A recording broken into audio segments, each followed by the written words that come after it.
Bienvenidas y bienvenidos a la tercera sesión de formación del modelo de atención psicosocial para niñas y adolescentes venezolanas en situación de movilidad humana, tanto refugiadas como migrantes, sobrevivientes de violencia de género en contexto de la pandemia del COVID-19.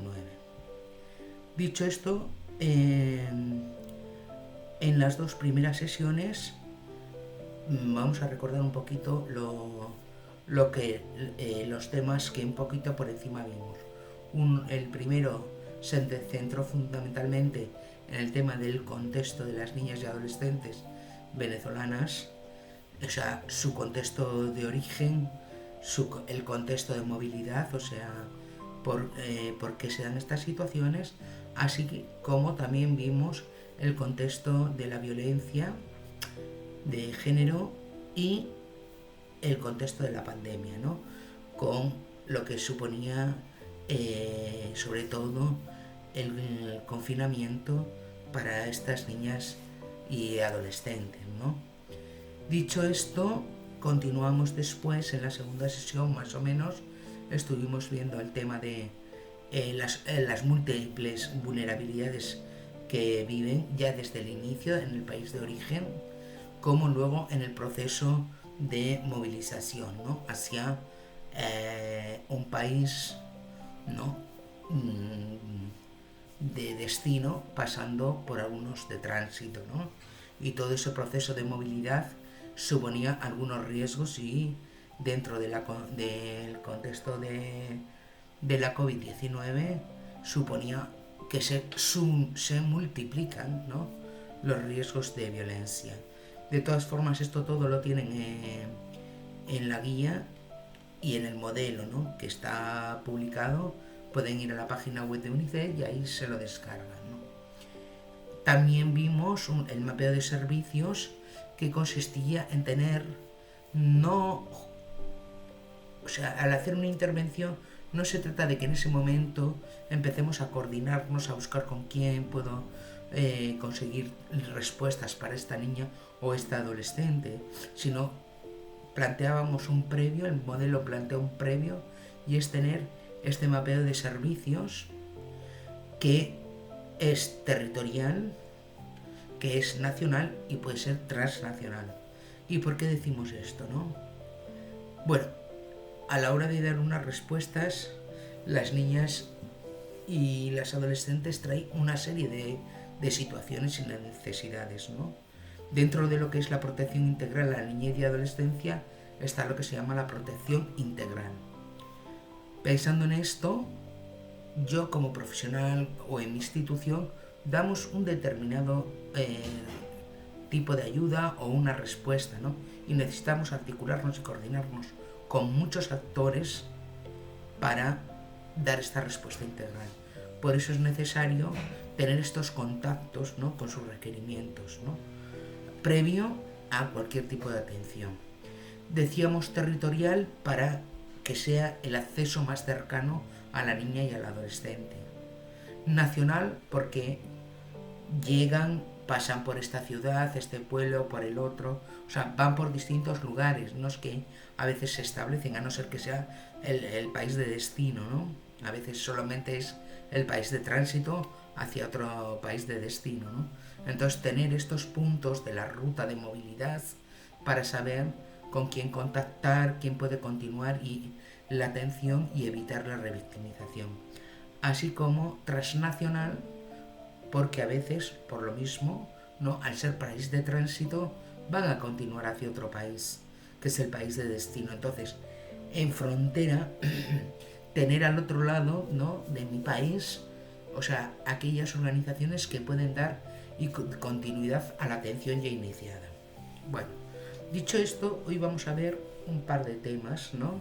Uno es la atención psicosocial centrada en la niña y el adolescente y en el sentimiento y el consentimiento. Lo vamos a ir explicando y ustedes pueden profundizar en la guía con herramientas. Y ahí van a tener un poquito más desarrollado. Bueno, primero vamos a iniciar con una reflexión. ¿Qué significa para una niña o un adolescente salir de su país de origen. O sea, no sales porque es una opción libre, sino por las condiciones.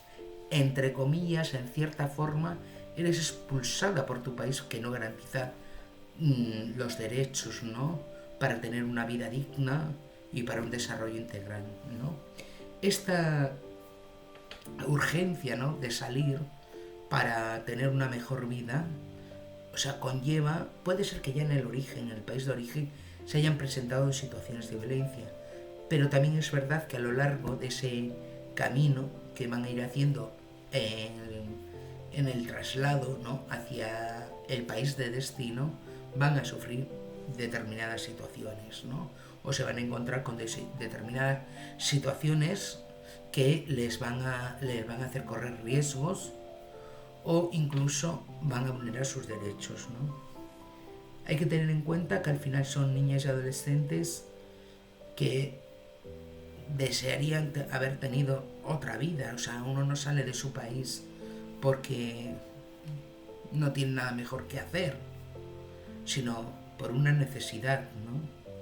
No es un quiero, un desear, ¿no? Sino es por buscar un sueño mejor también para mantener a su familia, ¿no? O sea, son un poco como el centro, ¿no?, de la familia en este momento en el que inician la movilidad, ¿no?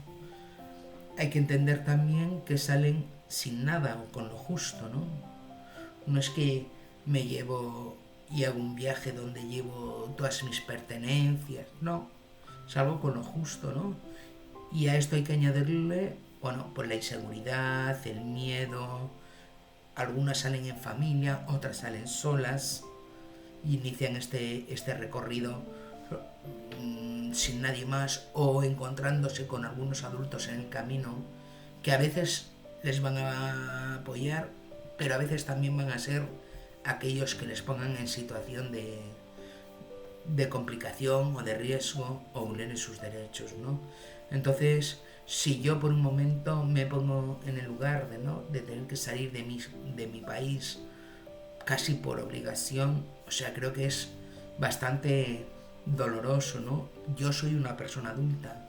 Aquí estamos hablando de niñas y de adolescentes, ¿no?, que abandonan incluso aquellos que más les importa a los niños y a los adolescentes, que son los amigos, su gente, ¿no?, para encontrarse con una cultura que además y con un país que no te está esperando.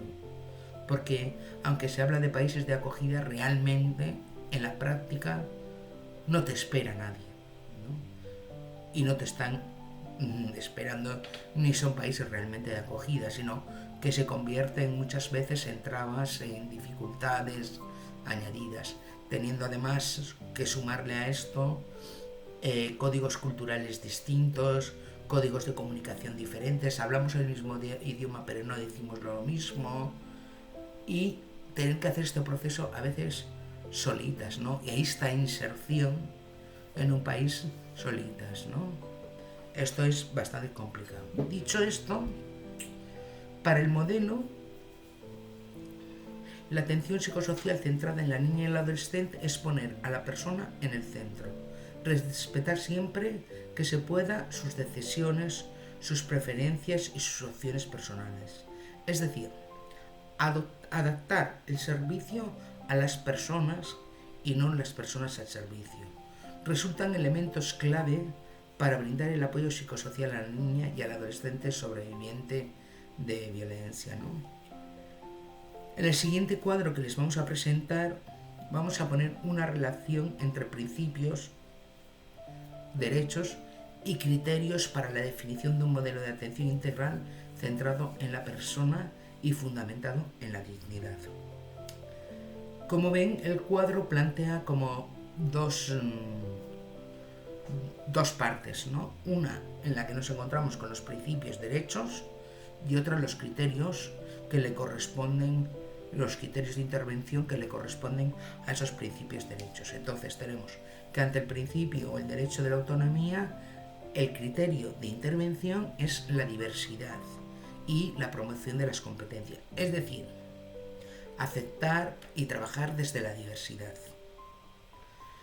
y la promoción de las competencias y no tanto sobre los resultados. Que no es que no hay que tener en cuenta los resultados, pero es importante tener en cuenta las competencias y las habilidades de cada persona, ¿no? Frente al principio de participación, que es fundamental en cualquier proceso, la participación de las niñas y de las adolescentes, tenemos el criterio en la intervención de la accesibilidad y el empoderamiento. La accesibilidad a los servicios para que puedan ser utilizados como respuesta ante las necesidades, ¿no? Y el empoderamiento, es decir, asumir el poder, ¿no? La mayoría de las personas sobrevivientes de violencia de género han perdido el control porque su agresor, en base a las amenazas y a la violencia, les ha ido quitando ese poder y ese control sobre sí mismas, ¿no? Entonces, buscar el empoderamiento y la autonomía en este proceso es fundamental. ¿Por qué? Porque es devolverles el poder sobre su cuerpo, sobre sus pensamientos, sobre sus decisiones, sobre sus sentimientos, ¿no? Volver a tomar el control de sus propias vidas, ¿no? Y en ese sentido poder tomar decisiones. Y eso se hace a lo largo del proceso, ¿no? Tomando decisiones en el proceso. Tenemos el principio de integralidad y frente al principio de integralidad tenemos el criterio de intervención de la globalidad e interdisciplinaridad. Es decir, la globalidad son todos y cada uno de los derechos. Es todas las dimensiones de la persona, no solo algunas, sino todas, ¿no? Y la interdisciplinariedad, que quiere decir un equipo de intervención donde convergen distintas disciplinas, ¿no? Y distintos profesionales. Pero no solo suman, sino que interactúan entre ellos y entre las distintas disciplinas y van generando el conocimiento y las respuestas. Tenemos el principio versus derecho de individualidad e intimidad. Frente a tenemos el criterio de intervención de la flexibilidad y la atención personalizada. Es decir, la flexibilidad de los servicios y la atención personalizada. No puede ser que a todas las situaciones respondemos en la misma forma.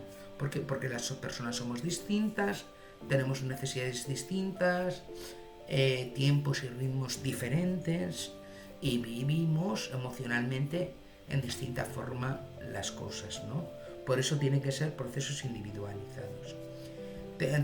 Tenemos el principio de inclusión social y el criterio para esta inclusión social, para este principio, los criterios de intervención es la apertura a la comunidad y el enfoque comunitario. Es decir, no hay inclusión social si no hay un encaje en la comunitaria. Si nosotros no trabajamos desde la comunidad, que es el elemento o el territorio más cercano, ¿no?, de vida de las personas, y en este caso de las niñas y de las adolescentes a las que vamos a estar acompañando en este proceso psicosocial, ¿no? Entonces, trabajar desde la comunidad, tanto desde la población venezolana como desde la población que recibe. O sea, no puede haber inclusión social si no se trabaja con las dos poblaciones, ¿no? Sería absurdo. Por eso a veces hay dificultades, ¿no? Y se evidencian conflictos en la convivencia. ¿Por qué? Porque no hay nadie que esté mediando en este trabajo de inclusión y de inserción comunitaria y de inserción en un país y en una cultura totalmente distinta. Tenemos el principio de independencia y bienestar, y ante este principio tenemos en los criterios de intervención es la prevención y la rehabilitación. ¿La prevención de qué? De posibles futuras situaciones de violación de derechos que pongan a la niña y al adolescente en mayor riesgo del que se encuentran o en mayor vulnerabilidad. Y la rehabilitación, recuperación de las situaciones ya vividas, ¿no? Ante el principio de continuidad tenemos el criterio de intervención de la coordinación. La continuidad, la permanencia en un proceso, la continuidad del proceso, como he dicho al inicio, depende de la coordinación. de que yo, como profesional, como institución, como organización, sea pública o privada, me coordine con distintos actores, profesionales y organizaciones públicas y privadas para esta respuesta, ¿no? Entonces es importante tenerlo en cuenta. Vamos a ver cuáles son también los elementos de la atención centrada en la niña y la adolescente. El primer elemento es valorar la experiencia de la persona. La atención centrada en la persona sobreviviente enfatiza la importancia de comunicarle a la niña o al adolescente sobreviviente que le creemos y no juzgamos su experiencia o sus decisiones sobre qué hacer. Confiamos en que ellas son las que conocen su situación y tienen la respuesta. Cuando llegan a nosotros ya han hecho un recorrido en su vida, ya han experimentado, ya han hecho experiencias, no parten de cero, ¿no? Entonces, recoger y escuchar esa experiencia, no importa si en algún momento se han equivocado, como todos y como todas, se equivocan, pero han hecho algunas acciones, ¿no? Para vivir, para sobrevivir, para salir de las situaciones, para hacer todo este recorrido, ¿no? Entonces, confiar en que tienen la respuesta a ellas. Esto es parte también de la autonomía y del empoderamiento, ¿no? Escuchar y confiar en que tienen la respuesta a ellas. Entonces, preguntar antes de decir el qué hacer, que a veces somos muy dados y muy dadas las profesionales a decir qué hacer, cómo lo tienen que hacer y los requisitos y todas estas cosas, es preguntar cómo has resuelto otras veces tú tus situaciones. Cuando se te han presentado situaciones de dificultad, ¿qué has hecho? Cuando te has sentido mal, ¿cuál ha sido la respuesta que tú has dado? ¿Qué te ha servido? O sea, saber escuchar y saber preguntar es fundamental antes de opinar y de decir qué es lo que hay que hacer. Otro elemento para la atención centrada en la niña y el adolescente es el empoderamiento de la persona. La atención centrada en la persona sobreviviente coloca a la niña o al adolescente en el centro del proceso de apoyo y tiene como objetivo empoderar a la persona. Reconocemos que una experiencia de violencia basada en género puede quitarle a una niña o un adolescente el control de su cuerpo, su mente y sus emociones. Nuestras interacciones con la niña o con el adolescente sobreviviente deben orientarse a restaurar su sentido de control, asegurándonos de que ellas son las que toman las decisiones acorde a su edad y proceso madurativo durante todo el proceso de ayuda. Es decir, no sirve al inicio o al final, es durante todo el proceso. Tiene que tener conocimiento de lo que le estamos proponiendo, de cómo lo vamos a hacer, y tiene que opinar y decidir, ¿no? Acorde a su edad y a su momento madurativo, ¿no? Entonces, no puede ser que nunca te diga nada, te pida tu opinión, que nunca escuche lo que tú opinas, lo que tú crees que es bueno para tu vida. Otro de los elementos es enfatizar las fortalezas de la persona. La atención centrada en la persona sobreviviente reconoce que las niñas y las adolescentes sobrevivientes tienen formas previas de enfrentar y resolver sus problemas. Es decir, previas a conocernos. No es que de repente se van a enfrentar y de repente les tenemos que dar herramientas para enfrentar sus situaciones. No, ya tenían de antes, ¿no? Será preciso comprender y construir sobre los recursos internos y externos de una persona sobreviviente. Por ejemplo, éxitos anteriores en el manejo de eventos estresantes, cómo ha manejado el estrés en situaciones estresantes, ¿no? Si ha tenido alguna situación traumática, cómo la ha superado o qué ha hecho para encontrarse mejor, ¿no? Es una gran manera esta de comenzar a cambiar la mirada de sus debilidades y problemas a sus fortalezas. En lugar de centrarse en lo que está mal en una persona, en lo que falta, él o la profesional se enfoca en las fortalezas que ayudan a construir y reconocer la resiliencia inherente en las niñas y en los adolescentes. Es decir, tengo una botella que está con agua hasta la mitad.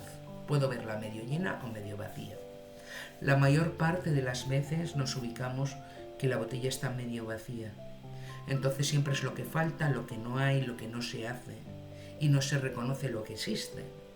Entonces nosotras en el modelo lo que estamos planteando es partir de lo que ya existe, de lo que ya ha emprendido, de lo que ya ha hecho, de las respuestas que ya se ha dado, de lo que ya existe. Es la botella medio llena. Sí falta, pero también hay cosas que ya se han hecho y que han servido. Entonces reconocerlas, preguntar, sacar y ponerlas en acción, ¿no? Otro elemento es los servicios centrados en la persona. La niña adolescente sobreviviente está en el proceso de apoyo y el apoyo se adapta a las necesidades, condición y circunstancia de cada niña y de cada adolescente.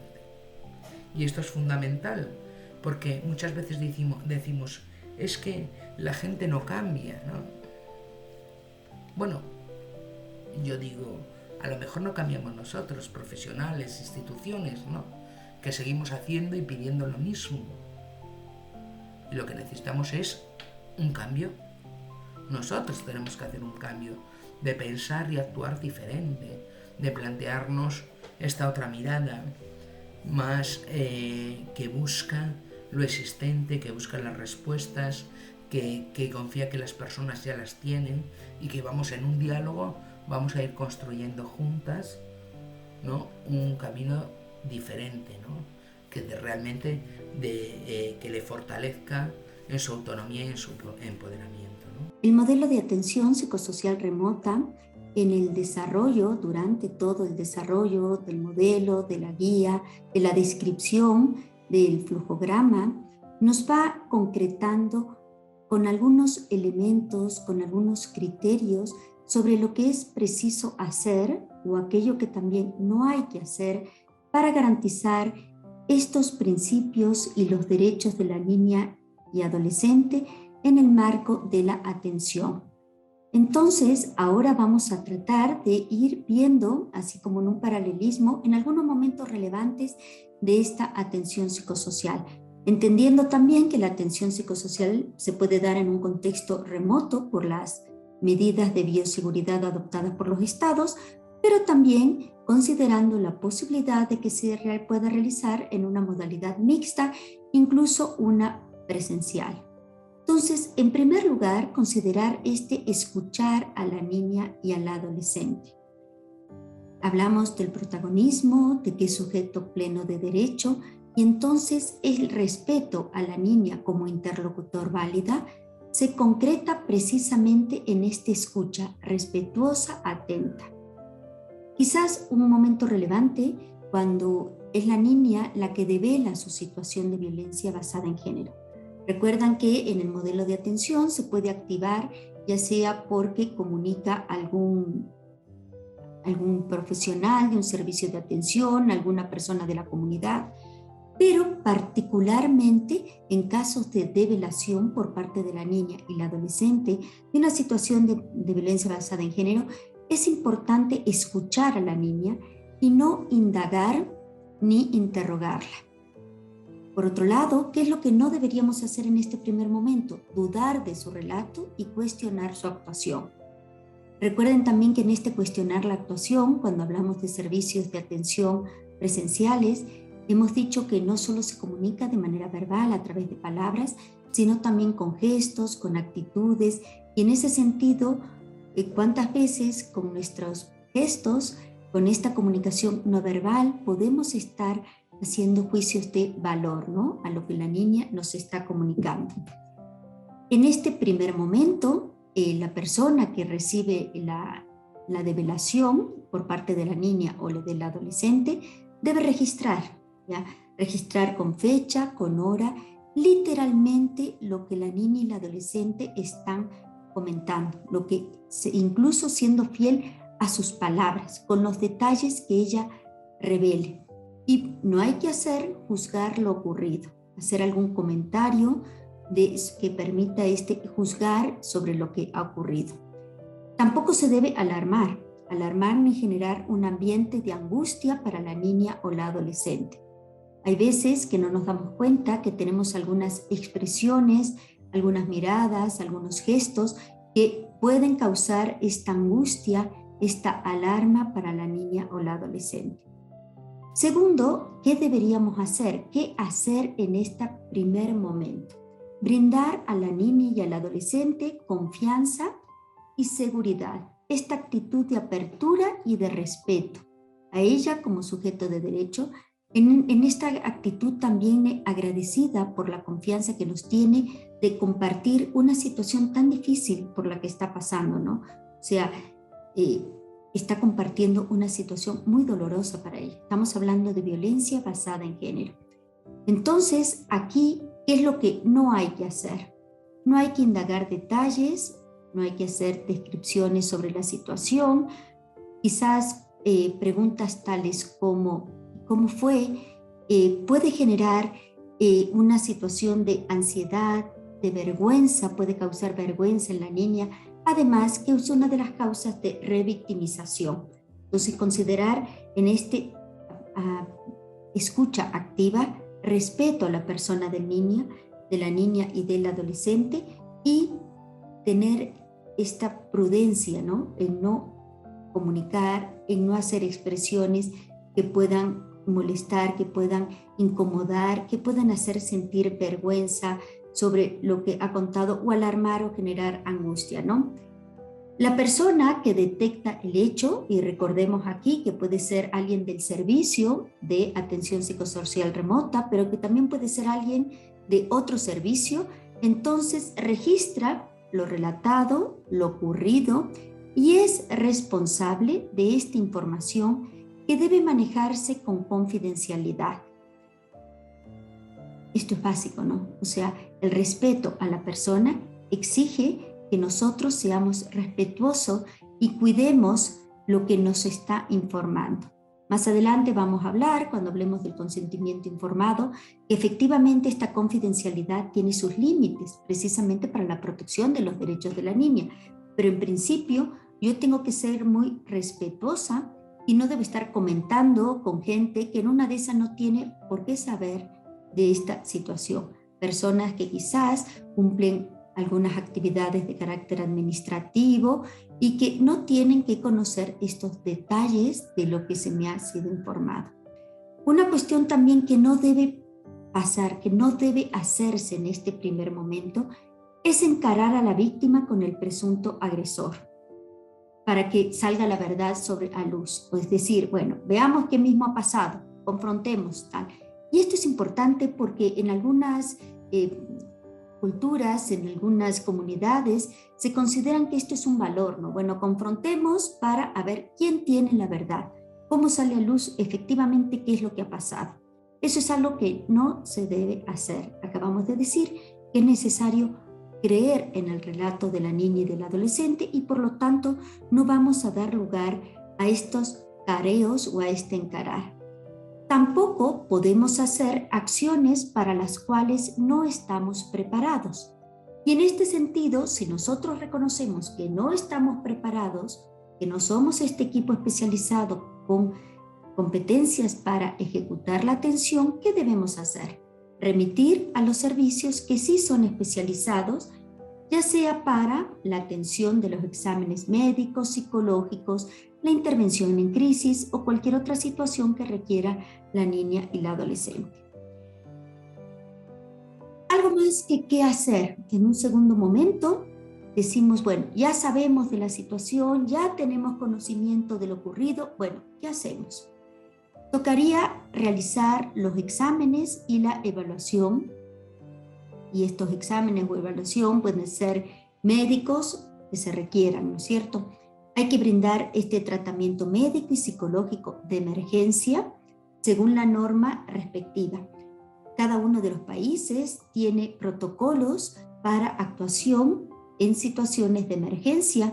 Incluso algunos contemplan esta actuación específica para situaciones de violencia basada en género. Entonces, ¿qué hay que hacer? Activar estos protocolos. Hemos dicho que el modelo de atención psicosocial remota no pretende reemplazar, no pretende asumir, sino que complementar lo que ya cuenta, los procesos con los que ya cuenta, y enriquecer esos protocolos con los que cuentan cada uno de los países. Entonces, en este segundo momento, escucho, registro y vamos a realizar esta evaluación, activar estos protocolos específicos que me permiten realizar los exámenes médicos que sean necesarios. También el modelo de atención contempla un primer momento que en una de esas es contención, de primeros auxilios psicológicos o de intervención en crisis, dependiendo del estado emocional en el que se encuentre la niña y la adolescente. Cuando se habla de realizar los exámenes médicos que sean necesarios, estos exámenes médicos también hay que hacerlos de acuerdo con la normativa de cada país. ¿En qué sentido? Por un lado, recuerden que estos exámenes médicos nos pueden dar elementos, indicios, elementos probatorios sobre la existencia o no de un delito. Entonces es importante que los profesionales que atiendan a esto sepan recoger estas muestras y en un segundo momento asegurar la cadena de custodia. ¿Para qué? Para que estas muestras puedan servir en un momento posterior para probar la existencia o no de un posible delito en contra de la niña o del adolescente. Entonces, según la norma de cada país, es importante saber cómo proteger estas muestras que hemos recogido de los exámenes. Y hablamos de la intervención en crisis en caso de que sea requerida de acuerdo a la situación emocional de la niña y del adolescente, y esta será brindada, por supuesto, por profesionales especializados. No cualquier persona está en capacidad, tiene competencias, está autorizada para realizar una intervención en crisis, y por eso el flujograma también se expresa que si nosotros reconocemos que no tenemos estas competencias, debemos remitir a quienes sí lo tienen, ¿ya? Esto por un lado lo que debemos hacer. ¿Qué es lo que no debemos dejar de hacer? Y creo que ya queda claro, pero vale la pena enfatizar. No podemos dejar de activar los respectivos protocolos en caso de sospecha de violencia basada en género contra la niña o la adolescente. Esto lo enfatizamos porque cuando elaboramos el modelo de atención psicosocial remota, algunas personas nos dicen, bueno, pero si el adolescente está de tránsito, es de nacionalidad venezolana, sabemos que se dirige a otro país, ¿para qué denunciar el hecho? ¿Para qué poner en contacto a la autoridad? Pero esto no es posible. O sea, hay en la existencia de un posible delito y es obligación del Estado activar, investigar, saber qué es lo que ha pasado. Y claro, si la niña o la adolescente pretende continuar con su viaje hacia otro país, habrá que activar los mecanismos que sean pertinentes para que ella, por ejemplo, el relato sobre la situación, el testimonio anticipado que se denomina en algunos países, sea recogido antes, para que no tenga que permanecer, si no lo desea, en este país. Pero habrá que buscar los mecanismos, pero lo que sí no podemos hacer es decir, bueno, como está de paso, como solo se va a quedar poco tiempo, que siga nomás la situación, ¿ya? No podemos dejar tampoco de realizar estos exámenes de carácter médico-legal en caso de que exista la sospecha, y estos exámenes tienen que estar relacionados con el tipo de delito que se pretende investigar o que se sospecha que existe, ¿no? No podemos tampoco dejar de brindar la atención médica adecuada por no levantar la sospecha de un posible delito sexual. Entonces, bueno, no, mejor la niña no quiere, quizás no vale alertar y dejamos pasar. Entonces, estas son cosas que no podemos. Estamos hablando de una atención centrada en la niña y adolescente, centrada en su interés superior, en el respeto y la garantía de sus derechos, y por lo tanto tenemos que activar el sistema de protección y tenemos que hacer estas actividades que conllevan a la investigación en caso de sospecha de la existencia de un delito contra la niña o la adolescente. Y otra cosa no podemos hacer. No podemos poner en alerta al posible agresor de las sospechas y o de la develación de la niña o la adolescente. ¿Por qué? Porque esto podría ponerle en riesgo a la niña o la adolescente. Debemos manejar la información, dije hace un rato, con prudencia, con confidencialidad. Entonces no puedo confrontarle a la niña con el presunto agresor, ni tampoco lo puedo poner en alerta de que ha declarado, de que ha comunicado la existencia de esta violencia. Esto es importante, por eso es que cuando hablábamos de la evaluación de los riesgos, decíamos es necesario evaluar para proteger a la niña, incluso a la niña o al adolescente, incluso contra este presunto agresor que se puede haber amenazado al sentirse descubierto, al sentirse que, bueno, se ha hablado de la situación. Entonces no podemos dejar de hacer. Continuando, esto que hay que hacer y que no hay que hacer está, como les comentaba hace un rato, descrito en las diferentes fases del modelo de atención, del flujograma que nos da. Estos son algunos puntos específicos, puntuales, pero que nos puede servir para enriquecer esta comprensión sobre cómo ponemos en juego algunas actitudes, algunas habilidades para la atención psicosocial remota y que nos permiten respetar, proteger los derechos de la niña o del adolescente. Continuamos entonces. ¿Qué más podemos hacer al conocer una situación de violencia? ¿Ya? Al conocer la situación de violencia es necesario iniciar el proceso de protección. Hablamos hasta ahora sobre esto de activar el sistema de investigación sobre el posible delito de violencia contra la niña. ¿Ya? Violencia basada en género que puede tener diferentes modalidades y que pueden constituir diferentes delitos, ¿no?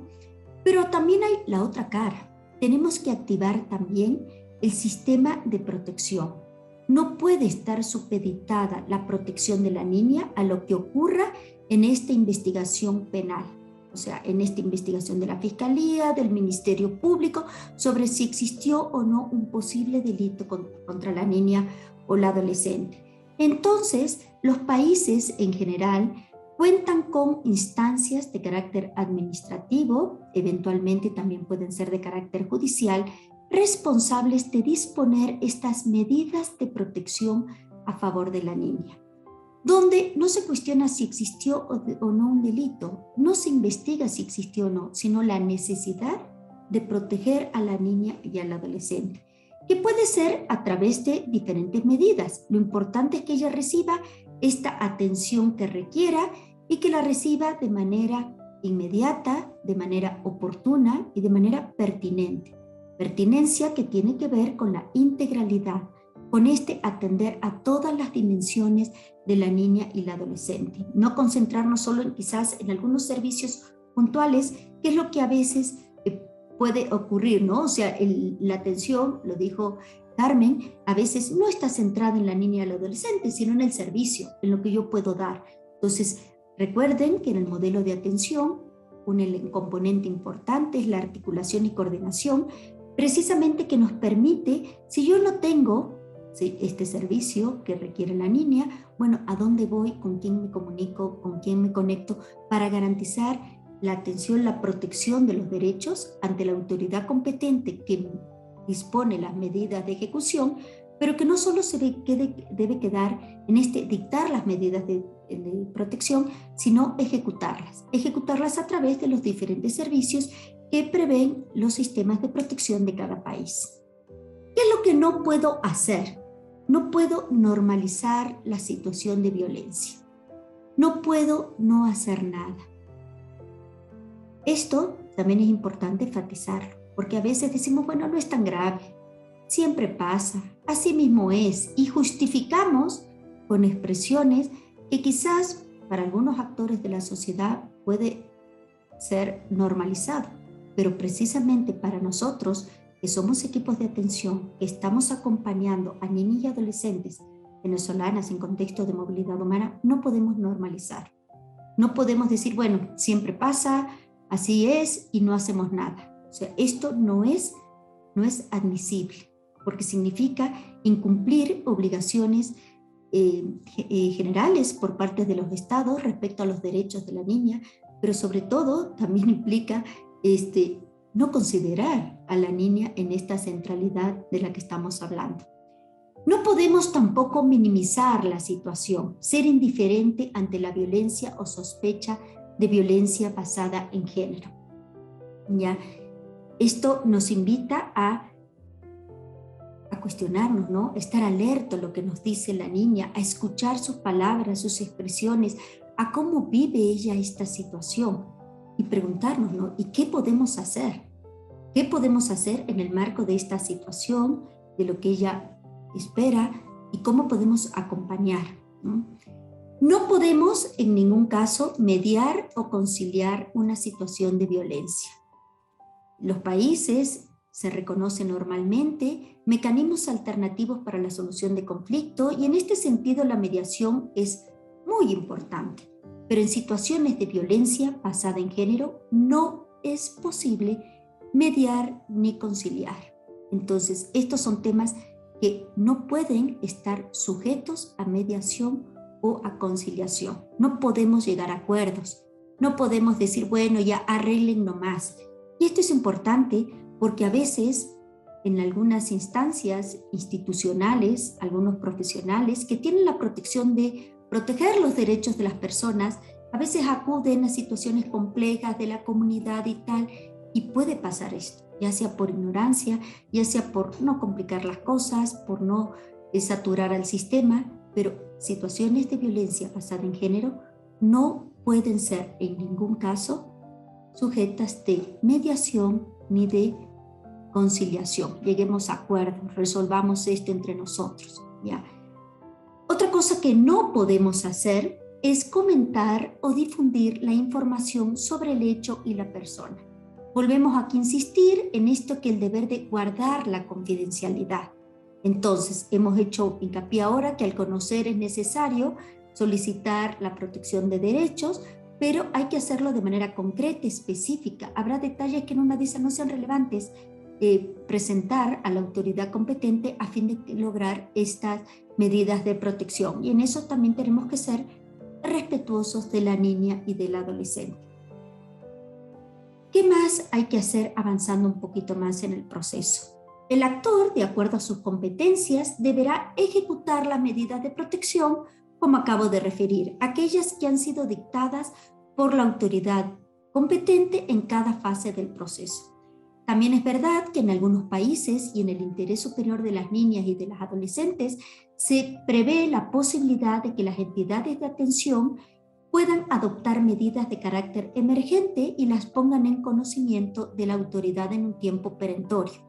Entonces, eso es importante que ustedes conozcan el marco jurídico legal en el cual se lleva a cabo estas medidas de protección, para que también se sientan seguros, confiados de que están haciendo un trabajo en el marco de este sistema de protección y que están cumpliendo también con sus responsabilidades. ¿Qué no debemos hacer? No podemos ponernos a juzgar los hechos y excedernos en nuestras funciones o ejecutar acciones para las cuales no estamos capacitados.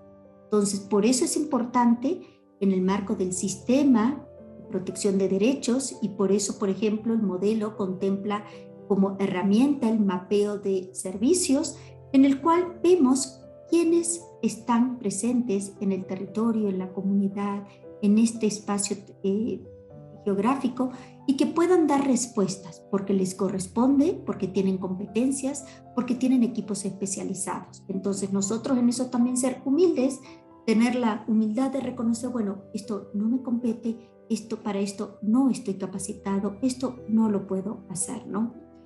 Entonces, ¿y qué debo hacer?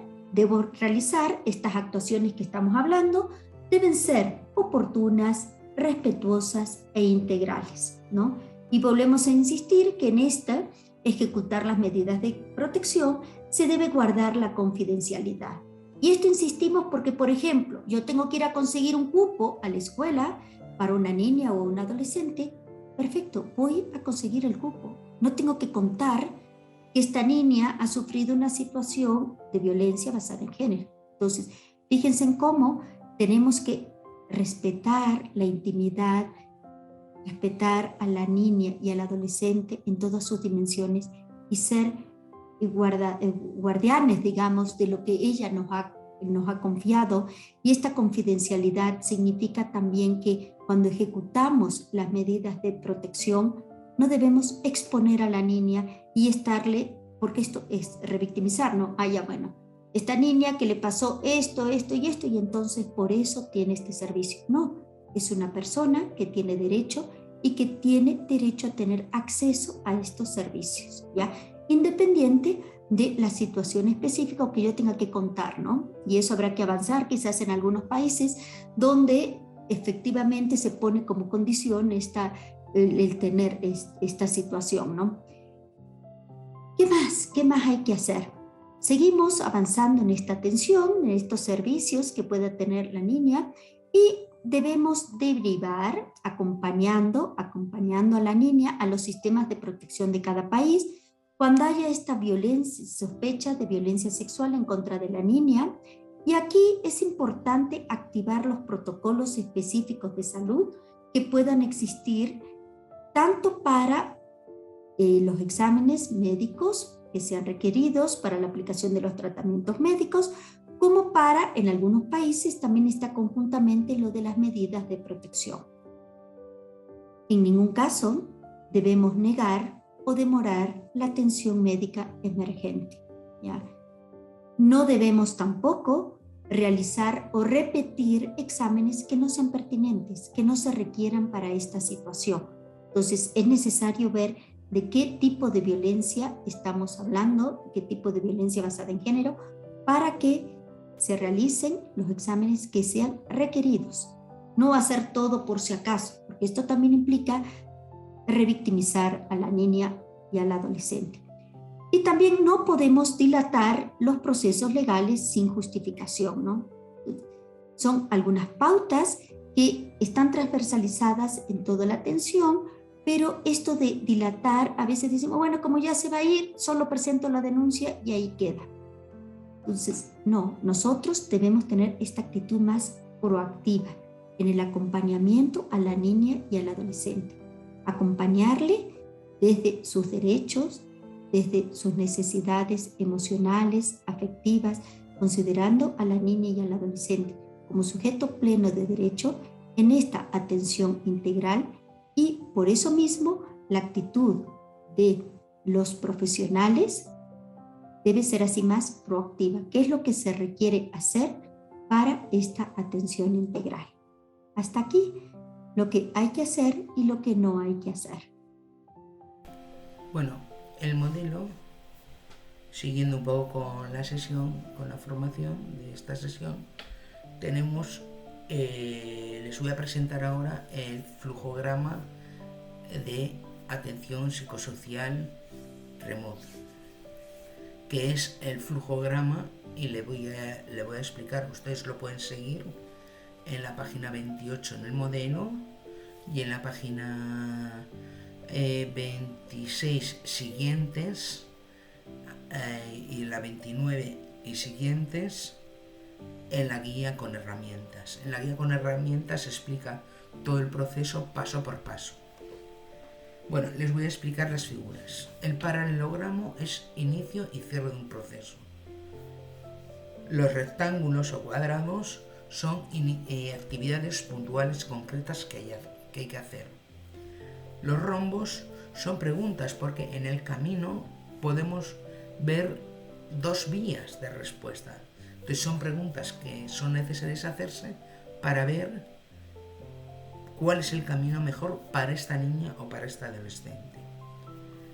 Tenemos los círculos, que es un flujograma como este, pero en chiquito, es decir, tenemos 4 en este sentido, ¿no? El primero es el subproceso de primeros auxilios psicológicos, que se explica paso a paso estos primeros auxilios psicológicos, qué es lo que hay que hacer paso a paso. El segundo es el subproceso del plan de mitigación de riesgos. El tercero es el subproceso de la situación migratoria o la regularización migratoria, y el cuarto es el de intervención en crisis. Luego tenemos las flechas, que es un poco el camino, ¿no?, que nos orienta por dónde va el proceso, ¿no? Sirven de orientación y de dirección. Y tenemos las llaves, que es explicación de ese paso en concreto, ¿no?, porque necesita algunas aclaraciones. También tenemos que explicar que, aunque está puesto así de una forma más o menos ordenada, lógica, un paso y otro, no quiere decir que se cumple así, ¿no? Cumplo un paso y luego el siguiente y luego el siguiente, y entonces estoy realizando el proceso. No es verdad, porque la vida no es así, ¿no? Cumplo un paso y otro, y a lo mejor necesito retroceder otra vez y volver a caminar y volver al siguiente, y así, ¿no? Es un poco de ida y vuelta, no es consecutivamente, si no, no se está cumpliendo, ¿no? No es así la vida de ninguno de nosotros, ¿no? El ser humano, o sea, camina unos pasos y a veces retrocede y vuelve a veces al punto de partida, o no, o camina 5 pasos y vuelve al tercero, porque, bueno, por diversas situaciones de la vida, ¿no?, o momentos que vamos viviendo. Entonces está visto así. Ya hemos explicado en la sesión anterior las 6 fases, ¿no? La fase de detección, la de primer contacto, la de evaluación de riesgos y mitigación de los riesgos, la de planificación, la de el acompañamiento psicosocial y la de evaluación y cierre.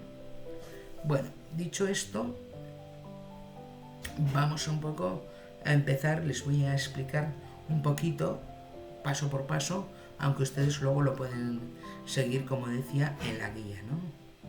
Entonces tenemos que quien activa el proceso de acompañamiento psicosocial remoto no es el equipo, no es un profesional, no es la institución, es una niña o un adolescente sobreviviente de violencia basada en género y en movilidad humana que requiere un acompañamiento psicosocial. En la fase de detección tenemos algunos pasos. Dicho esto, se detecta la situación. Primer paso, detección de la situación. ¿Cómo se detecta una situación de esto? Se van a encontrar, en la guía se dicen, ¿no?, y se desarrollan la aplicación de indicadores de alerta. Estos indicadores de alerta son observables. No quiere decir que me tengo que poner a investigar, que tengo que preguntar, no. Es por observación. Ya, igual no define la situación, pero sí me pone en la alerta de que existe una situación que requiere de una atención, aunque no sepa qué tipo de situación es. ¿Quién puede hacer esta detección? La puede hacer la comunidad, la familia, la niña o adolescente, los prestadores de servicios tanto públicos como privados y organismos de asistencia humanitaria, o sea, cualquier persona también, ¿no? Quien detecta la situación, hay una pregunta. Quien detecta la situación puede atender a la persona, es decir, puede hacer el proceso de acompañamiento psicosocial. Yo, profesional, detecto la situación. Soy pertenezco al organismo de asistencia humanitaria, de apoyo de asistencia humanitaria. ¿Yo puedo hacer todo el acompañamiento psicosocial? No. O sea, porque mi función es dar un tipo de respuesta. ¿Quiere decir que no sirvo en el proceso? Sí. Es con los que nos vamos a articular y a coordinar para la respuesta. Es uno de los actores. Ahora, entonces tengo que buscar quién sí. Yo soy una profesional, psicóloga, trabajadora social, que se ha encontrado con esta situación y mi organización tiene un equipo y hace acompañamiento psicosocial. Yo detecto la situación, pregunto, ¿yo, quien detecta la situación, puede atender a la persona de la niña y adolescente? Sí, porque mi organización presta este servicio. Perfecto.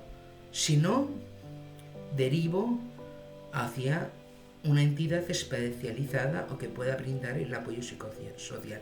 Si sí, entonces lo asuma mi organización o yo como equipo, ¿no? Dicho esto, pasamos a la segunda parte, que es la segunda fase, que es la fase del primer contacto. perfecto, ya está en mi organización, ya podemos iniciar este acompañamiento psicosocial porque lo podemos brindar, ¿no? Y tenemos la primera actividad, que es primer contacto con la niña y con la adolescente sobreviviente de violencia basada en género.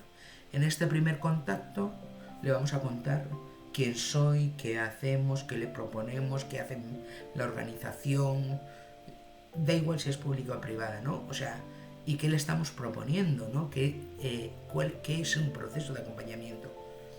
Esto es si está en buenas condiciones. Si la niña o la adolescente está en shock, o sea, hay que hacer igual primeros auxilios psicológicos para hacer una contención emocional, ¿no? O una intervención en crisis. Entonces hay que dar la información solamente para ese proceso, porque el resto de la información no va a poder retenerla. Es como nosotros y nosotras cuando nos sentimos mal o una situación un poco que nos ha colapsado, o sea, la información que recibes es mínima, aunque te den mucha información. ¿Por qué? Porque estás centrada en este torbellino, ¿no?, emocional y de pensamientos sobre la situación. Entonces es importante ver en qué situación se encuentra la niña y el adolescente. Si no está ni en situación de crisis ni emocionalmente muy en shock, bueno, le brindo la información que tiene que tener. ¿Por qué esta información? Para el consentimiento informado. Es decir, necesitamos que dé el consentimiento para este proceso. No puede ser que la mayor parte de las personas inician procesos y nadie les pregunta si quieren o no quieren. Si dan su consentimiento para hacer este proceso.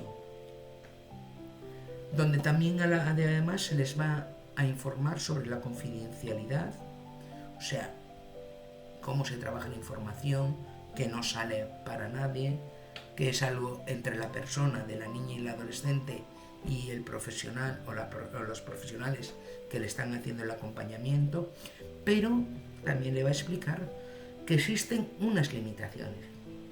Cuando hay un riesgo para la niña, en su vida, en su integridad física o emocional, psicológica o sexual, pero sobre todo contra su vida o contra los demás, el profesional que le acompaña o los profesionales que le acompañan están obligados a poner en conocimiento para la protección, ¿no? Entonces hay casos excepcionales en los que la confidencialidad no la vamos a saltar, ¿no? Y eso tiene que tener conocimiento. Y si fuese necesario, como he dicho, primeros auxilios psicológicos o en la intervención en crisis. En este primer momento, o también explicarles si a lo largo del proceso de acompañamiento se encontrase en una situación de crisis, separaría el proceso de acompañamiento psicosocial para hacer la intervención en crisis, ¿no? En este primer contacto, después de hecho esta primera, ¿no?, información donde se busca el consentimiento, ¿no?, para el consentimiento informado para el proceso, seguido se realiza el diagnóstico. Para este diagnóstico se aplican los indicadores de detección de violencia basada en género que se encuentran en la guía.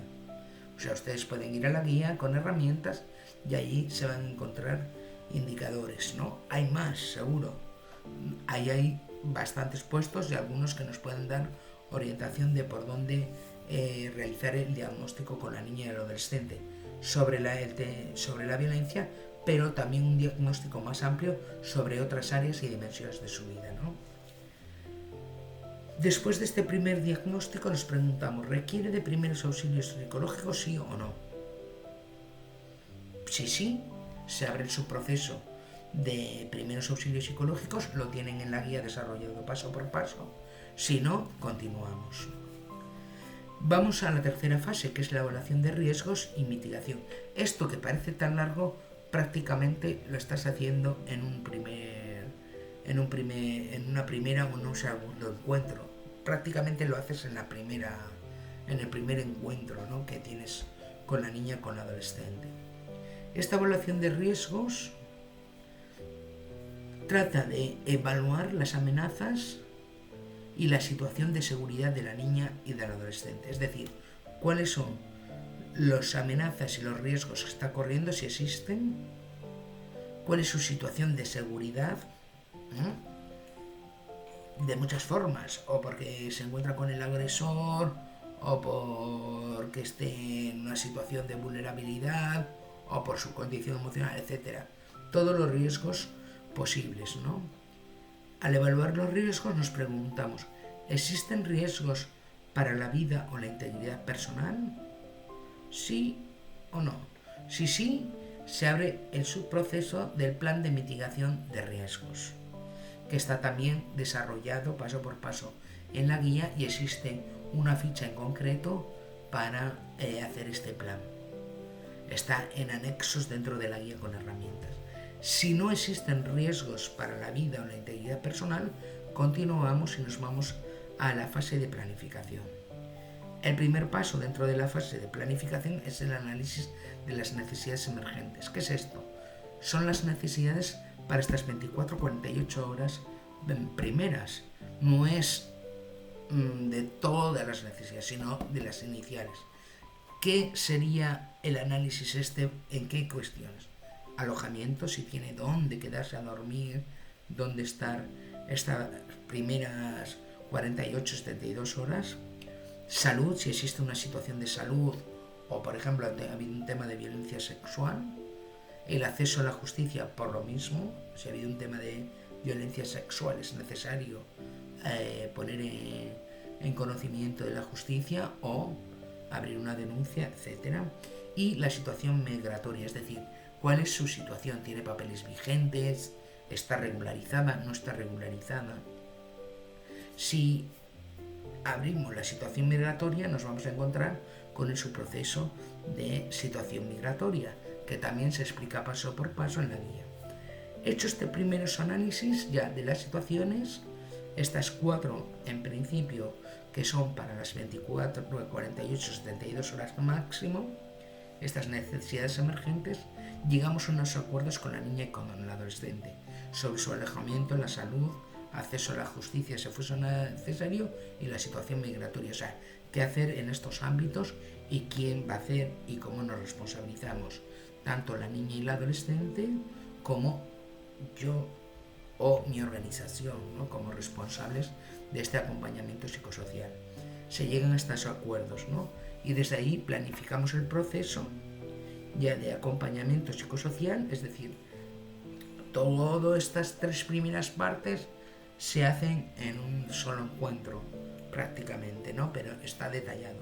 Y empezamos a planificar y aquí sí vamos a tener en cuenta la articulación interinstitucional, porque ya nos damos cuenta que son muchas las necesidades que puede tener una niña y un adolescente para mejorar su situación y mi organización y nosotros como profesionales vamos a responder a una partecita, ¿no?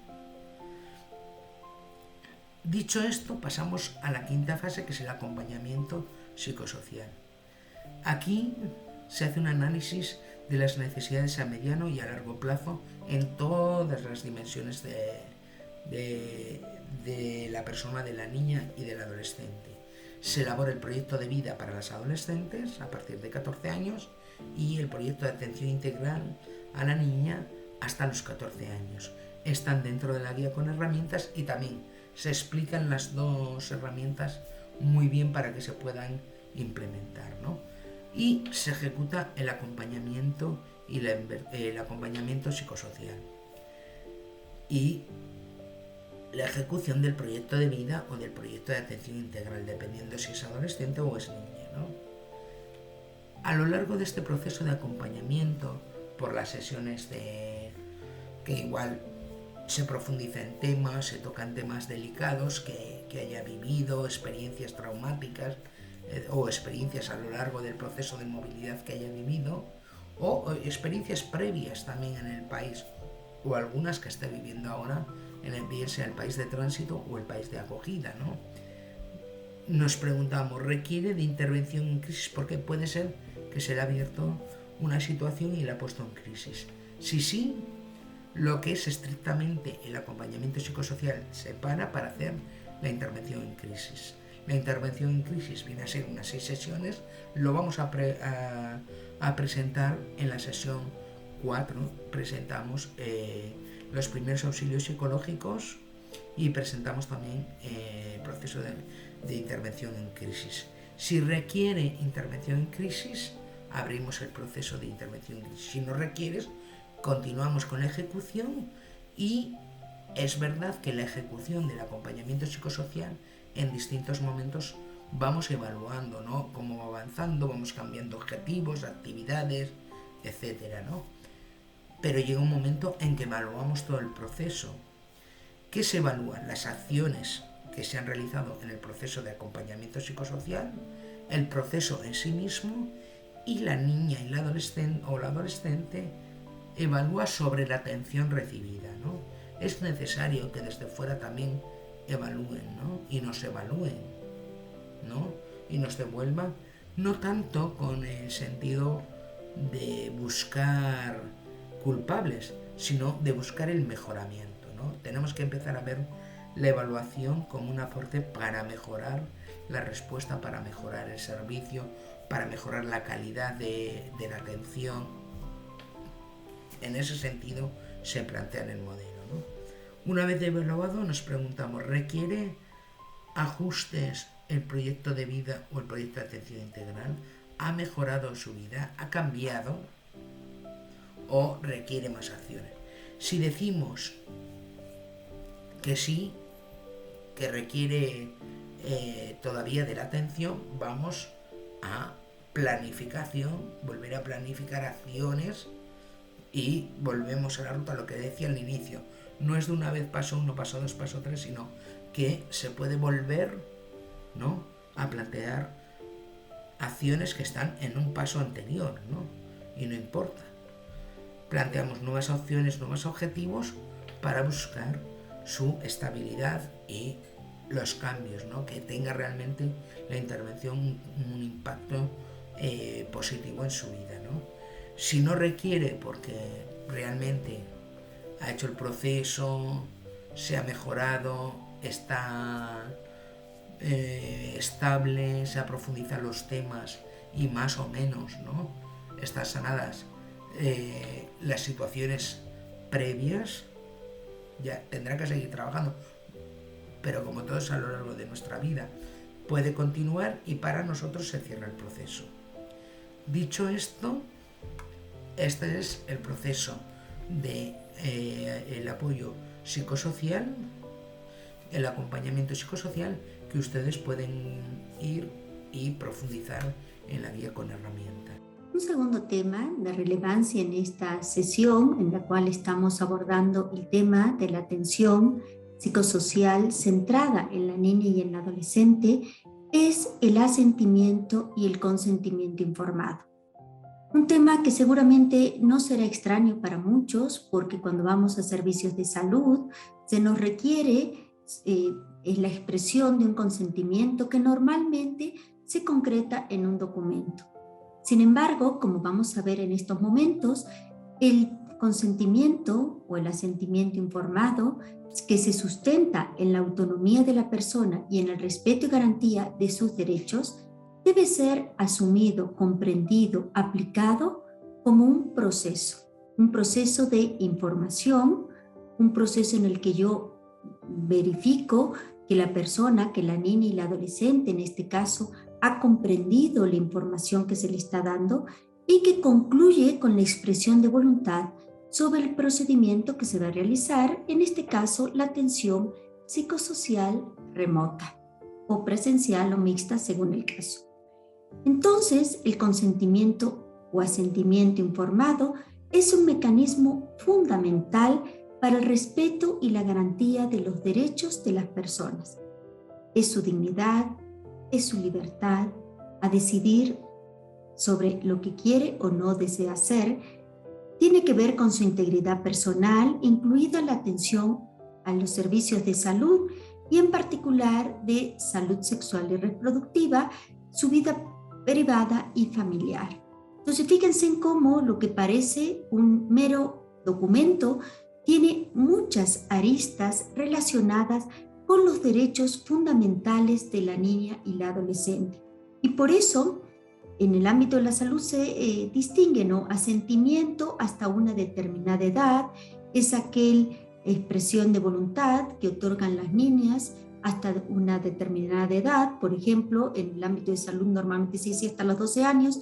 Nosotros en el protocolo distinguimos hasta 13 años, es decir, niñas menores de 14 años, asentimiento, niñas o adolescentes menores de 14 años, asentimiento, y consentimiento a partir de los 14 años de edad. Hablamos de el respeto de la niña y la adolescente como sujeto pleno de derecho, y uno de los principios es este de la autonomía progresiva. En el protocolo está transversalizado el empoderamiento de la niña y la adolescente durante todo el proceso de atención. Entonces, fíjense en cómo este asentimiento y consentimiento informado se encuentra en este contexto, en este marco. Y es personal, debe ser otorgado por quien va a recibir el servicio. Entonces, estos son algunos elementos que ya nos dan pautas sobre cómo acompañar a la niña y al adolescente para que esté informada, para que comprenda la información que se le está dando y para que pueda dar su aceptación a este proceso de atención psicosocial remota. Normalmente, cuando recién hice referencia a las edades, ¿no es cierto?, hasta 12 años, hasta los 14, el establecimiento de una edad ha sido normalmente una medida para la protección de los derechos de las personas. Seguramente, y esto les invitamos a cada uno de ustedes a revisar las normas de sus países. ¿Por qué? Porque normalmente se ha fijado una edad, ya sea para, por ejemplo, menores de 14 años, se considera que siempre cualquier violencia sexual en contra de una niña o un adolescente menor de 14 años siempre está conceptualizada en muchas legislaciones como violación. Asimismo, también se otorga capacidad jurídica. En la luz de la Convención de los Derechos del Niño, es preciso aclarar que esta capacidad jurídica para solicitar medidas de protección, para pedir auxilio, es amplia, de manera que cualquier niño puede hacerlo aun cuando no cuente con un representante legal. Sin embargo, cuando hablamos de esta edad es porque se considera que los niños a veces necesitan de un representante legal, de una persona adulta que pueda complementar la expresión de su voluntad. En este caso es cuando hablamos del asentimiento. Entonces se escucha la opinión de la niña, de la adolescente hasta los 13 años, y si tiene un representante legal, una mamá, un papá, complementa esta expresión de voluntad, este proceso de decisión, y aceptan la intervención psicosocial que se va a llevar a cabo. En algunos países se exige que sean padre o madre que, en calidad de representantes legales de sus hijos, otorguen este consentimiento en representación de los niños y adolescentes. Y entonces aquí nos preguntamos, ¿qué pasa con las niñas, con las adolescentes no acompañadas? ¿Qué pasa con aquellas que viajan solas? Entonces aquí es donde cobra importancia el rol de los profesionales de los servicios de atención. ¿Por qué? Porque será el profesional del servicio de atención psicosocial remota quien deba acompañar a la niña en este proceso y adoptar en el interés superior de ella, en su interés superior y en la protección de sus derechos, la medida que sea más aconsejable. Estas son pautas que seguramente están en cada una de las legislaciones, pero sí les invitamos a revisar la legislación para que puedan adoptar la mejor decisión en el interés de la niña y del adolescente, en la protección de sus derechos, teniendo en cuenta su opinión, solicitando la medida de protección que corresponda a la autoridad competente del servicio, pero también en el marco de esas normativas jurídicas legales que contempla cada país. En el protocolo, como les estoy mencionando, se distingue que la adolescente mayor de 14 años, en este proceso de empoderamiento, de ejercicio progresivo de su autonomía, pueda adoptar las decisiones sin necesidad de tener este complemento de una persona representante legal o adulta que le pueda aportar. Entonces, sí es importante que considerando, les acabo de decir que en algunos países la edad es una medida de protección y está normalmente aceptada, pero también es verdad que a la luz de la Convención de los Derechos del Niño, las legislaciones van incorporando otros criterios. No es suficiente la edad.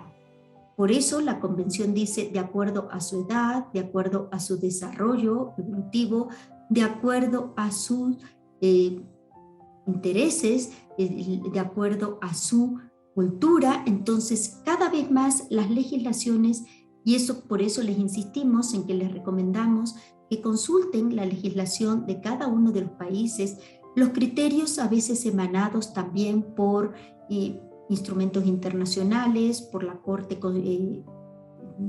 Interamericana de Derechos Humanos o las Cortes Constitucionales, que van interpretando estas normas y que van dando más posibilidades de que las adolescentes a partir de determinada edad puedan solicitar servicios, puedan acudir, puedan tener acceso, digamos, a algunos servicios sin necesidad de que cuenten con este representante legal o persona adulta que las represente.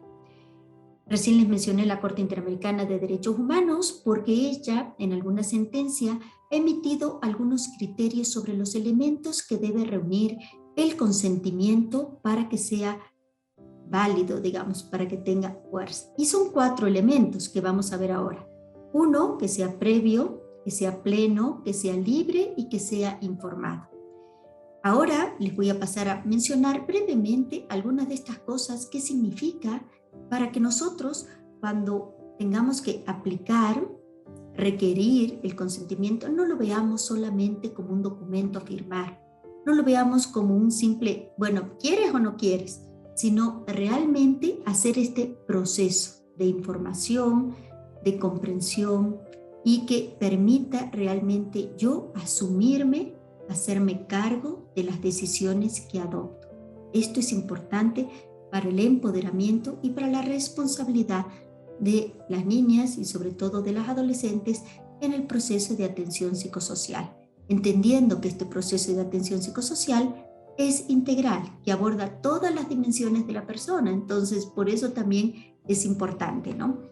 Entonces, este consentimiento, vamos a hablar de este primer elemento que es que sea previo. Entonces, hay que informar y obtener la aceptación de manera amplia de participar en el proceso de apoyo psicosocial, sin perjuicio, y aquí sí una aclaración, de que en el interés superior se puedan adoptar algunas medidas de protección. Se escucha a la niña, pero que a veces los países contemplan esto de que hay que obtener el consentimiento y que vamos a disponer en su interés superior algunas medidas. ¿Qué quiere decir esto? Que no hay que ejecutar el apoyo psicosocial sin consentimiento previo. Debo procurar omitir, empezar a hacer acciones, y ustedes lo van a ver en el flujograma. Se escucha a la niña, se pregunta a la niña y al adolescente, se pregunta sobre sus expectativas, sobre lo que desea, se acuerda con ella, se explica lo que se puede hacer y tal. Sí cabe indicar que como excepción se puede obviar el consentimiento. ¿Y cuándo se puede obviar este consentimiento? Es precisamente cuando se requiere una intervención de urgencia o emergencia ante el grave peligro contra la vida o la salud de la niña o el adolescente. Entonces, en estas situaciones, si hay una niña que no está en condiciones de expresar el consentimiento porque está en una situación de crisis, yo lo que tengo que pedir es la información básica para poderle acompañar en ese proceso. Pero no le voy a pedir esta aceptación amplia a todo el proceso y que se comprometa con toda la atención. Entonces, fíjense que como excepción, en el interés superior de la niña o del adolescente, cuando existen estas situaciones de peligro grave para su vida, para su integridad personal, para su salud emocional, será necesario, por ejemplo, implementar unos primeros auxilios psicológicos que requieren una atención inmediata, y yo lo que le voy a pedir es una aceptación básica para esto, ¿ya? Un segundo elemento para que el consentimiento o el asentimiento informado tenga fuerza, sea válido, es que sea libre. Y aquí es importante que nos paremos a hacer una reflexión, ¿no? Libre implica que yo debo brindar información necesaria y debo solventar cualquier duda de la niña o del adolescente. Tengo que asegurar que la niña y la adolescente se encuentren en capacidad y tienen la voluntad de aceptar este proceso de atención. ¿Qué quiere decir esto? Tiene la capacidad no solo con la edad, con lo que estamos viendo ahora, sino también que se encuentra en esta condición emocional de poder comprender lo que se le está diciendo y que pueda aceptar. Tengo que procurar que la niña y la adolescente se encuentren en condiciones para escuchar y comprender. Si yo estoy en un estado de shock, si estoy en un estado de estrés, no entiendo ni lo que me dicen.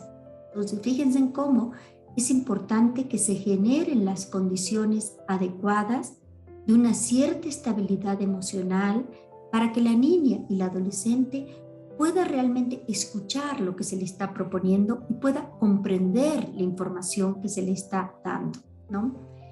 Tengo que asegurar que la niña y la adolescente consiente de manera libre, voluntaria, autónoma, en el ejercicio progresivo de sus derechos, en este ejercicio de su autonomía progresiva. Pero esto significa que no puede haber presiones de ningún tipo. Y cuando hablamos de presiones, pueden ser presiones de su pareja. Puede ser que nosotros también, sin querer, pongamos una cierta presión, ¿no? Y ponemos una cierta presión, por ejemplo, cuando por razones de tiempo, ¿no? O sea, bueno, no hay tiempo, hay que tomar esta decisión o cualquier otra causa, ¿no? Puede ser que con mis expresiones, con la información que esté dando, asuste, provoque miedo, coarta esa libertad para la toma de decisiones. También es necesario evitar forzar a su expresión, ya sea por intimidación o cualquier clase de coacción, y como ya lo hemos dicho, por parte de terceros. Estos terceros podría ser la pareja de la niña o el adolescente, podría ser el agresor, podría ser algún miembro de su familia. Entonces, en eso también respetar los tiempos, los ritmos de la niña y del adolescente para que puedan reflexionar, pensar sobre lo que quieren hacer y aceptar este proceso de atención, ¿ya? Entonces vamos viendo que debe ser previo, que debe ser libre, y ahora vamos a hablar un poquito de que debe ser pleno. En este ser pleno significa que debo comprobar que la información haya sido realmente comprendida, lo que permitirá que el asentimiento o el consentimiento pleno de la niña o del adolescente en su caso. Aquí es importante que yo verifique esto de la capacidad legal que se le reconoce en cada país a la niña o la adolescente, ya sea para expresar su asentimiento, si requiere el apoyo de su representante legal, cómo resuelve la ley situaciones en las que no es posible conseguir el apoyo o el consentimiento del representante legal, y cómo también se le reconoce a la niña o al adolescente la capacidad para expresar su consentimiento de manera autónoma. Entonces, en esto de pleno, sí es recomendable lo que les estaba diciendo hace un rato de verificar, la capacidad jurídica legal que se les da. También, cuando hablamos de pleno, decimos que habrá situaciones en las cuales será necesario que, si las niñas conviven con sus parejas, evaluar la necesidad a veces de abogar potencialmente con estas parejas o con algunos, siempre y cuando no sea el perpetrador, y es seguro hacerlo, para permitirles el acceso a determinados servicios. Entonces aquí sí también es importante evaluar el rol que pueden cumplir otras personas para abogar y poder favorecer el acceso a determinados servicios. El consentimiento se denomina consentimiento informado, y el consentimiento o asentimiento informado significa que la información que nosotros, miembros de equipos técnicos que estamos en la atención a una niña o a un adolescente sobreviviente de violencia basada en género, debemos brindar información adecuada, completa, fidedigna, que sea comprensible y accesible para la niña y la adolescente. Y hace un rato, cuando hablábamos de qué hacer y qué no hacer, hablábamos de esta comunicación no verbal, pero aquí nos vamos a centrar un poquito en la comunicación verbal. ¿Cómo es necesario que las expresiones, el vocabulario que utilicemos sea realmente comprensible para la niña? Son niñas adolescentes venezolanas, son parte de otras culturas. Entonces, ¿cómo también a veces creemos que decimos lo mismo, utilizamos las mismas palabras, pero efectivamente no estamos diciendo lo mismo?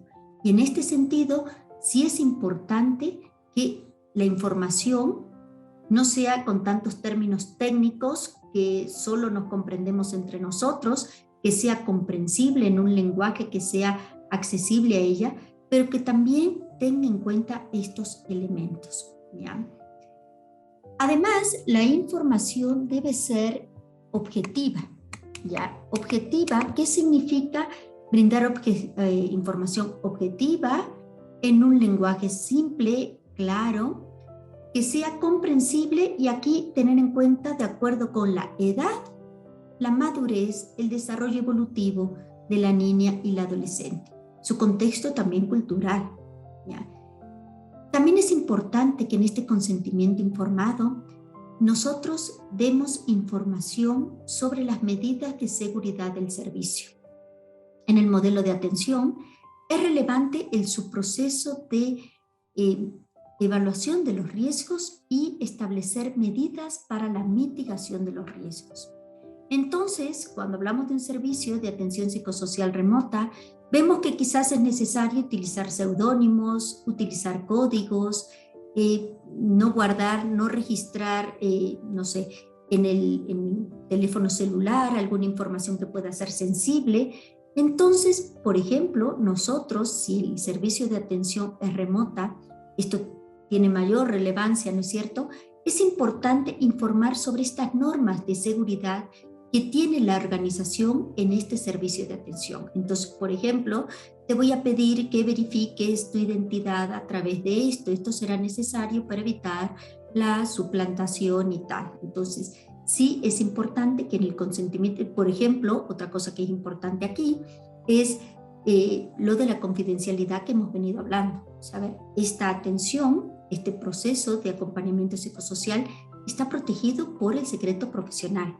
Está protegido por la confidencialidad de la relación, pero también hay algunos límites a estos y estos límites serán cuando es necesario para proteger la vida, la integridad personal de la niña y la adolescente y que incluso existe una responsabilidad por parte del servicio a veces de activar el sistema de protección. Entonces fíjense en cómo estos son elementos que aportan en este consentimiento informado, ¿no? Como ya les dije, al comunicar la información hay que tener en cuenta la cultura, la etnia, los valores de la niña y del adolescente, su religión, si la tuviere, los estilos de vida, el nivel de educación, o sea, muchos elementos que es necesario, su procedencia, o sea, que son necesarios tener en cuenta para saber no solo lo que digo, sino cómo lo digo. Fíjense, o sea, no es solamente poner y leer un documento en el que diga, ya, yo cumplí con darle la información. No, hay que rodearle de estas condiciones para que realmente yo pueda comprender. Y esto es importante, o sea, para que sea informado, tengo que asegurarme que la niña y la adolescente ha comprendido la información que le ha sido proporcionada.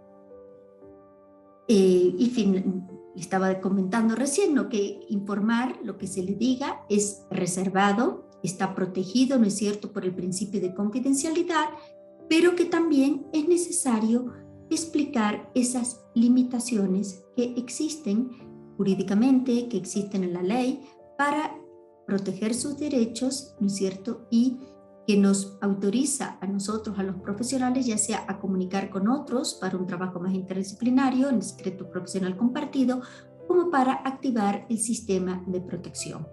Entonces, cuando hablamos de un consentimiento informado y de esta información que se le va a dar, es necesario evitar utilizar jerga, términos o frases profesionales demasiado técnicas que no sean comprensibles para la niña o la adolescente o su desarrollo integral. Sí está claro entonces estos elementos que debe cumplir el consentimiento informado. Al inicio dije que se trata de un proceso de información y de expresión de su voluntad a participar. Considerando que es un proceso, en el modelo de atención psicosocial está transversalizado. También, ¿por qué? Porque queremos el empoderamiento de la niña y del adolescente. Entonces, no es que firma al inicio, no es que dice un sí al inicio del servicio y nos olvidamos, sino que durante todo el proceso, para ser precisa, se tiene en cuenta su opinión, se considera su opinión, es recogida, si es seguro para ella y tal. Entonces, fíjense en cómo este consentimiento va expresándose por fases, se va expresando en las actividades y así voy generando este protagonismo. Por eso les estaba diciendo que en la guía, en los anexos a la guía, están las herramientas y en esas herramientas siempre hay una parte en la cual se dice expresión del consentimiento informado. Les invito a ustedes a revisar en la guía, por ejemplo, la ficha de detección, de evaluación del riesgo, de derivación y en la de seguimiento, en la cual consta como estas dos tablitas, ¿no? Y por un lado, la información que se da desde el servicio, pero por otro lado verifico si efectivamente ha comprendido. Entonces ustedes pueden verificar, por ejemplo, se informa sobre los riesgos identificados en la evaluación de riesgo. Pero en un segundo momento me pregunto, ¿comprende los riesgos de la atención? ¿Comprende la necesidad de implementar medidas de seguridad y mitigación del riesgo? ¿Comprende la razón de ser de estas medidas? ¿Por qué? Porque en la medida en que yo comprendo, puedo también comprometerme a cumplirlas. Si viene algo impuesto desde afuera, si me dicen lo que tengo que hacer, bueno, eso es lo que cree la técnica, eso es lo que cree el profesional. A mí no me sirve, no me dice nada.